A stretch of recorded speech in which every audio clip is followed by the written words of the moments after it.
I'm your host, Sheldon Alexander, and we got something a little bit different today.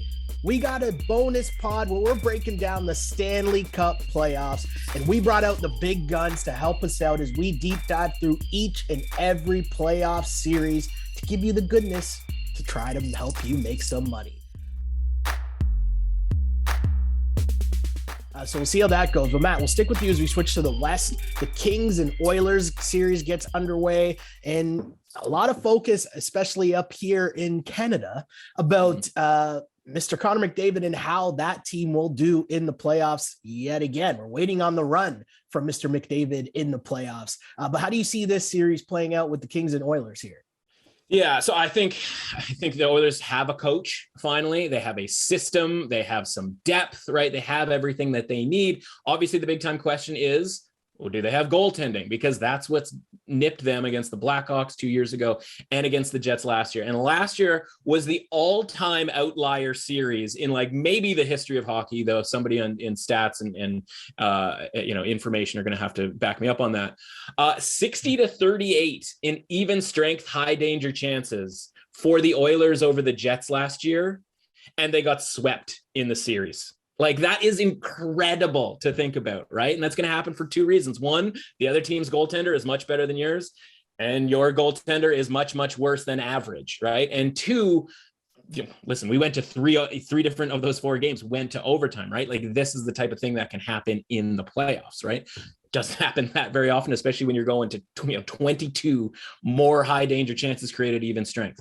So they played really well at even strength. They have the power play that features Connor McDavid and Leon Draisaitl. They just didn't have the goaltending. Now, the problem is it's not like anything from this regular season has indicated that the goaltending is going to turn around. Mike Smith has played pretty well, Koskinen okay. Like, that was the same deal going into the playoffs last year, and it just all fell apart. So I can't guarantee you that in 4 games that it's all going to like be hunky-dory here for this series. The point is I got to just kind of go with the law of averages here. And this is another situation like Florida, where if the Oilers just get average goaltending, they are going to be fine against an LA Kings team that outperformed expectation maybe more than any other, certainly of any team that was expected to not make the playoffs, right? Their veteran guys have had really good seasons, right? Dustin Brown has found a more sort of suitable role to him. And more importantly, other guys have sort of populated that top 6 role. Adrian Kempe has like 35 goals. I didn't even really realize that was a thing that was occurring in my life. All of that stuff is happening, but like, it feels like the goal has been accomplished for the Kings, whereas the Oilers season really just starts this time around. And I'm going to steal one of Michael's strategies when he mentioned Sidney Crosby. And I would, even going back to that, I would say like, at least there's a Malkin who we have seen win a Conn Smythe. And you could even make the case that if the difference maker is going to be in goal with like a Tristan Jarry or even defense Chris Letang, like those guys could take some of the probability. I'm talking like 5% of the win probability in that connection. Connor McDavid is 105% going to win the Conn Smythe Trophy if the Oilers win the Stanley Cup. Like, it's not that he's the only reason Leon Draisaitl's good. It's those two are so connected as far as what their stats are going to be that, like Michael mentioned, right? Like, the votes are coming in on Connor McDavid. They might have already started to come in, and it's just a matter of hammering a stamp on the envelope at this point. And so I look at it and I go, like, Connor McDavid 30-1, if it's even 1 cent better of a price on Connor McDavid than it is the Oilers. Michael has heard this story before because I did this last year and then watched the Oilers get swept. So I will blame myself for this, and maybe that will happen again. But anytime the Oilers are involved, it is Connor McDavid or nothing. So yeah, I am automatically going to have a bet on Connor McDavid to win the Conn Smythe. That is going to act as my Oilers to win the Stanley Cup bet. Again, it is not a massive bet, but it is an obligatory bet from now until the end of eternity, or at least the end of Connor McDavid's career. He is going to win a Stanley Cup. I say that sort of with a question mark at the end of it. But when he does, he's going to win the Conn Smythe.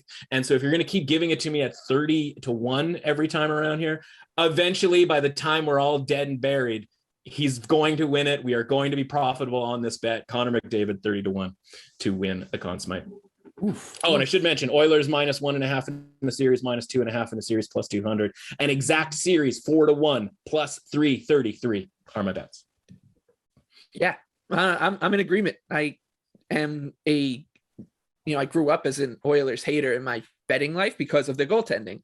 and because of the fact that their defense could never get it sorted out. Like, you know, the team, I kind of had an epiphany when they changed head coaches and started to realize this team is good.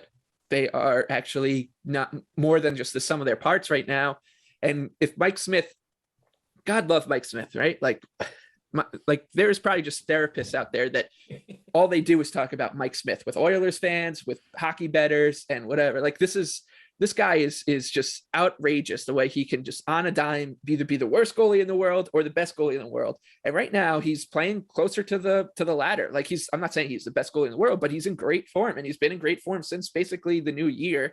So I'm just going to trust that. And these are famous last words when you're saying that about Mike Smith, but I'm going to trust that he is closer to the goalie we've seen over the second half of the season rather than the one we saw for the 15 months prior to that.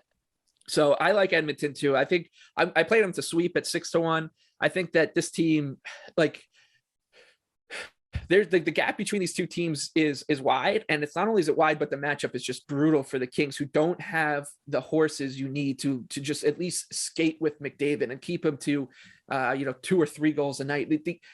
Daryl Sutter had a great line in a press conference talking about Guy Lafleur the other day, and they're like, what are your memories about playing against him? And he's like, oh, I did a great job. I held him to 3 goals one night, and that was his like memory. Yeah. And like that's what you need to do with McDavid. Basically, is like you got to just keep him off a crooked number. You got to keep him to a goal and an assist per night, and the Kings don't even really have that.